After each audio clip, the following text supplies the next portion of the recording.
Une gifle est-elle à banaliser dans le cadre des violences conjugales? Vous n'êtes pas sans savoir que le 23 septembre 2022, Manuel Bompard, député européen, a déclaré, je cite, « Une gifle, qui n'est pas acceptable, n'est pas égale à un homme qui bat sa femme tous les jours ». Fin de citation. Cette phrase a fait grande polémique et j'aimerais vous donner mon avis sur la question. Je pense qu'il a voulu dire qu'il y avait des degrés de violence et je sais que tout le monde n'est pas d'accord avec cela, mais je partage plutôt son avis. Bon, tout d'abord, j'aimerais préciser que les hommes ne sont pas les seuls à être violents envers leurs femmes. Il existe aussi des femmes qui peuvent se montrer violentes, physiquement ou verbalement, envers leurs partenaires. D'ailleurs, ici, nous allons nous concentrer sur la violence physique, mais il existe aussi une autre forme de violence qui est la violence psychologique. Par exemple, crier sur son partenaire, jeter des objets par terre, même si on ne lui jette pas directement dessus, ou alors le priver de ressources financières. Quand on frappe physiquement quelqu'un, il peut y avoir deux conséquences, donc psychologiques et physiques.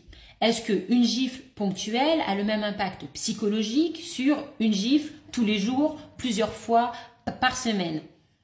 Ça dépendra certainement de la sensibilité de la victime. Maintenant, concernant les conséquences physiques sur la victime, est-ce que frapper quelqu'un une fois par jour est équivalent à frapper quelqu'un une fois dans l'année? Là encore, tout dépend de la violence et c'est là où il y a des degrés, c'est-à-dire qu'une petite claque sur la joue aura moins d'impact pour ta santé physique, pas psychologique, que fermer ton poing et viser un organe vital, même si ça a lieu une fois dans l'année également. C'est pour ça que je pense qu'il y a quand même des degrés dans la violence. Une petite claque dans la joue ou sur l'épaule, qui reste une violence conjugale, n'est pas équivalent à quelqu'un qui va sciemment fermer son poing, à savoir que le poing peut être considéré comme une arme blanche dans certaines situations et viser par exemple des côtes ou les foies. L'intention n'est pas la même. En analysant tout ça, on peut aussi se poser des questions sur la personne qui est violente, à savoir à quel point elle est détruite et meurtrie psychologiquement. N'hésitez pas à me dire en commentaire ce que vous en pensez.